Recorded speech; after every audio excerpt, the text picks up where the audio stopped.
Bharatiya Janata party Telangana మాజీ రాష్ట్ర అధ్యక్షుడు అట్లాగే ఇప్పుడు కేంద్ర మంత్రి సిన్సియర్గా పబ్లిక్లో భారతీయ జనతా పార్టీకి మంచి ఇమేజ్ తెచ్చుకున్నటువంటి బండి సంజయ్ ఇప్పుడు మంచి బాధ్యతాయుతమైనటువంటి నిర్ణయం తీసుకున్నారు.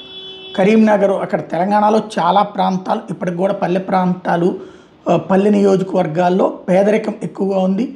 అక్కడ ఇవాళకి కూడా ఇబ్బందులు పడుతూనే ఉంటారు ఆర్థికంగా. అట్లాంటి వాళ్ళ కోసం అని చెప్పి గవర్నమెంట్ స్కూళ్ళలో చదువుతున్నటువంటి 10th క్లాస్ స్టూడెంట్స్కి సంబంధించినటువంటి ఎగ్జామ్ ఫీజు అంతా పూర్తిగా తానే కడతానని ముందుకొచ్చారు.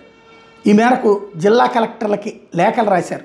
ఆయా జిల్లాలు కరీంనగర్ పార్లమెంటరీ నియోజకవర్గ పరిధిలో ఉన్నటువంటి 7 అసెంబ్లీ స్థానాల్లోని ఎన్ని జిల్లాలు ఉంటే అన్ని జిల్లాల కలెక్టర్లకి లెటర్లు రాశారు. పార్లమెంట్ పరిధిలోని ప్రభుత్వ పాఠశాలలో టోటల్గా 12,292 మంది స్టూడెంట్స్ చదువుతున్నారన్నటువంటిది ప్రాథమికంగా అంచనా వేశారు. వాళ్ళందరి ఫీజులు తానే కడతానని, వాళ్ళ దగ్గర నుంచి డబ్బులు ఏం వసూలు చేయొద్దు అంటూ బండి సంజయ్ చెప్పడం చాలా అద్భుతమైనటువంటి ఆలోచన.